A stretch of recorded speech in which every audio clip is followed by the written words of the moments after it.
Hello friends, आज आपण बनवणार आहे पावसाळ्यात मिळणारी औषधी गुणधर्म असणारी अशी रानभाजी भारंगीची भाजी। तुझ्या माझ्या संसाराला आणि काय हवं,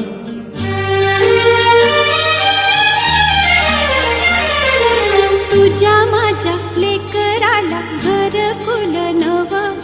नव्या घरामंदी काय नवीन घडल, घरकुला संग संग येगळ होईल, दिस राहतील दिस येतील, युग सरल सुख येईल, दिस राहतील दिस